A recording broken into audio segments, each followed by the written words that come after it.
Hi viewers welcome to our channel. ప్రస్తుతం మనతో పాటు ప్రముఖ సోషల్ యాక్టివిస్ట్ కృష్ణకుమారి గారు ఉన్నారు. వారితో ఒకసారి మాట్లాడదాం. నమస్కారం మేడం. మేడం, అల్లు అర్జున్ గారిని వైసీపీ నీడ వెంటాడుతుంది అని అంటున్నారు మేడం. ఆ ఒక్కరోజు శిల్పారావి గారి దగ్గరికి వెళ్ళకపోయి ఉంటే, మళ్ళీ సంధ్యా థియేటర్ దగ్గరికి సినిమా చూడడానికి కూడా శిల్పారావి గారితో రాకపోయి ఉంటే పరిస్థితులన్నీ చక్కబడి ఉండేవి. ఇవన్నీ కూడా ఇటువంటి గడ్డు పరిస్థితులు అల్లు అర్జున్ గారు ఫేస్ చేసి ఉండేవారు కాదు అని చెప్పేసి చాలా మంది ఇప్పుడు అభిప్రాయపడుతున్నారు మేడం. మరి వాళ్ళ అభిప్రాయాల పైన మీ ఒపీనియన్ మీరే విధంగా చూస్తారు దీన్ని? ఒకటండి, నిజంగా శిల్పారవి ఆ రోజు సినిమా హాల్కి వచ్చాడా? ఇది ఆథెంటిక్ న్యూసేనా? ఓకే, ఏది ఏమైనప్పటికీ నేనే ఒకప్పుడు ఏమన్నానంటే, అందరూ అల్లు అర్జున్ పైన దుమ్మెత్తి పోస్తుంటే దేని గురించి కర్నూలు వెళ్ళి శిల్పారవి దగ్గర బాల్కనీలో నుంచి చెయ్యూపి ఆయనకి ఒక నైతిక మద్దతు ప్రకటించిన రోజున గురించి అందరూ మాట్లాడుతుంటే, జనసేన పార్టీ వాళ్ళు అందరూ దుమ్మెత్తి పోస్తుంటే, తెలుగుదేశం వాళ్ళు కూడా దుమ్మెత్తి పోస్తుంటే నేను ఒకటే అన్నాను, ఒక మనిషికి ఒక వ్యక్తిత్వం ఉండకూడదా? ఒక మనిషికి ఒక స్వేచ్ఛ ఉండదా? వ్యక్తిగత స్వేచ్ఛ అనేది ఉండదా? ఎవరితో స్నేహం చెయ్యాలి, ఎవరితో ఉండాలి, ఎవరికి నైతిక మద్దతు ప్రకటించాలి అనే స్వేచ్ఛ ఉండదా అని అడిగాను. ఇప్పుడు కూడా నేను అదే మాట మీద కట్టుబడి ఉన్నా.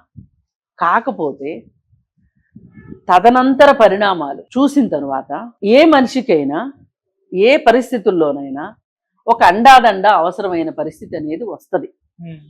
ఇది ఆలోచించుకున్న వాళ్ళు పరిస్థితులు బేరీ చేసుకుని భవిష్యత్తులో మనకి ఎవరు అండాదండగా ఉంటారు, ఎవరు తోడుంటారు అనే ఒక ఉద్దేశంతో దానికి తగ్గట్లుగా ప్రవర్తిస్తారు చాలామంది. కానీ అల్లు అర్జున్ విషయంకి వచ్చేసరికి ఏం జరిగింది అంటే, అతను ఎప్పటి నుంచో స్నేహంగా ఉన్నాడు అతనితోటి.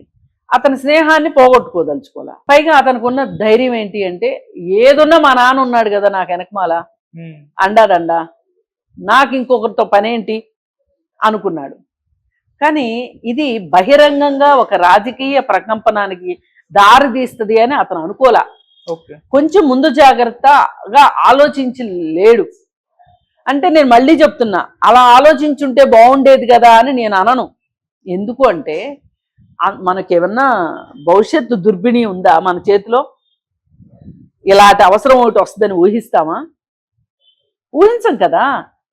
అంత అవసరాలే మనుషుల్ని నడిపించే కాడికి ఇంకా వ్యక్తిగత స్వేచ్ఛలు ఏమైపోవాలి, వ్యక్తిగత ఇష్టాయిష్టాలు ఏమైపోవాలి? అందుకని ఇప్పుడు అతనికి వాస్తవంలోకి వచ్చేసరికి అతనికి ఒక అండ కావాల్సి వచ్చింది. అదే చిరంజీవి గారు వీళ్ళతోటి గనక సయోధ్యగా లేడు అని అందరూ అంటున్నారు. అది కూడా నిజమేనేమో. అలాంటి పరిస్థితి అంటే సయోధ్యతోటి గనక ఉన్నట్లయి ఉంటే, ఒకవేళ ఇంత జటిలంగా అయితే పరిస్థితులు ఉండేవి కాదు. కొంచెం అల్లు అరవింద్ గారి తెలివితేటలు, చిరంజీవి గారి సమయస్ఫూర్తి, ఆయన నెమ్మదితనం, ఇవన్నీ పనిచేసి ఈ సమస్యను ఇక్కడ దాకా తీసుకొచ్చేవి కాదు ఖచ్చితంగా. మరి వీళ్ళు కూడా మరి ఆ రోజు అసలు నిజానికి అల్లు అరవింద్ గారు ఎలక్షన్స్ టైంలో ఆయన పవన్ కళ్యాణ్ కోసం ఎన్నికల ప్రచారంలో ఉన్నారు. అక్కడ ఆయన ఉన్నారు కదా. మరి ఆయన ఉన్నప్పుడు ఆయన కొడుకు గురించే ఎందుకు ఆయన ఉన్న దాని గురించి ఎవరు మాట్లాడట్లా, ఆయన కొడుకు గురించి మాట్లాడుతున్నారు అందరూ. ఇది ఎందుకో సమంజసం అనిపించట్లా. అవన్నీ మనసులో పెట్టుకుని ఇవాళ వీళ్ళకి కష్టం వచ్చినప్పుడు పట్టించుకోలేదు వాళ్ళు అనేది కూడా కరెక్ట్ అనిపించట్లా నాకు.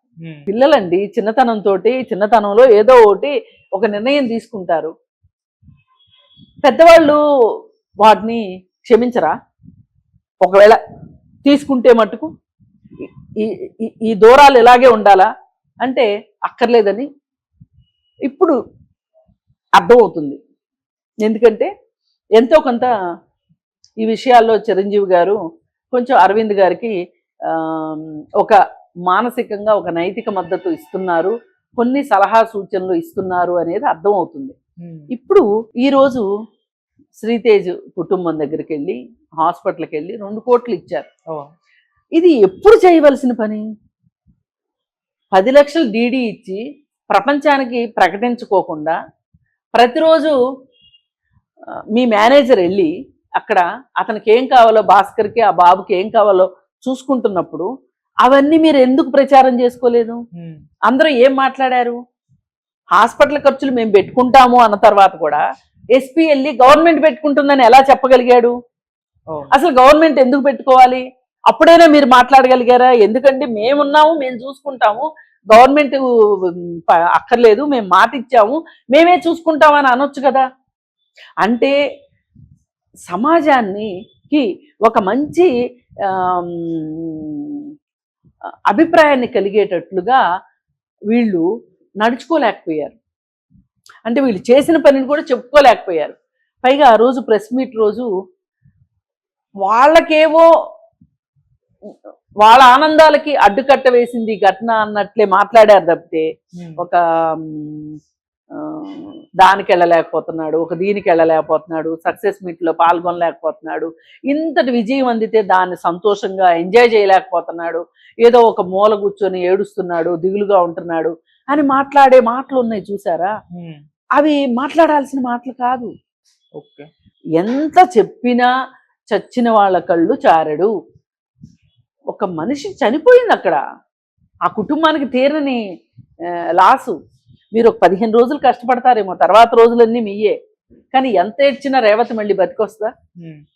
రాదు కదా. అలాంటప్పుడు వాళ్ళ కష్టం ముందు మీ కష్టం ఏ పాటిది ఆలోచించాలి కదా. ఇప్పుడు ఆ బాబు కూడా ఎప్పుడు బయటపడతాడో ఆరోగ్యంగా అనేది ఆలోచించాల్సిన విషయంలో ఉంది. మరి ఇవాళ ఇలా ఈ డబ్బులు ఇచ్చిన కార్యక్రమం చూస్తే ఏమనిపిస్తుంది అంటే, ఎక్కడో చిరంజీవి గారు ఏవో సలహాలు ఇస్తున్నారు అని అనిపిస్తుంది.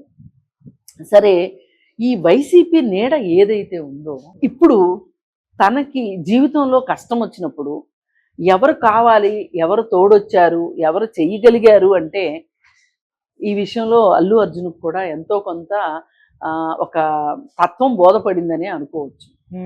బోధపడితే నెమ్మదిగా అతను ఆ వైసీపీ పడగ నీడ నుంచి పక్కకు వచ్చేసాడు అనుకోండి.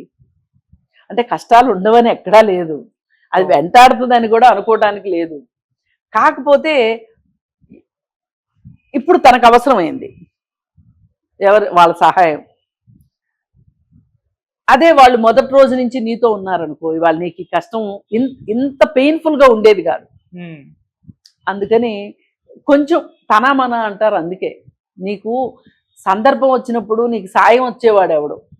ఇప్పుడు బార్కి వెళ్ళి మందు కొట్టడానికి ఒక స్నేహితుడు ఈజీగా దొరుకుతాడు. లేదు ఏదన్నా పుణ్యక్షేత్రానికి వెళ్తాను అంటే తోడొచ్చేవాడు ఉంటాడు.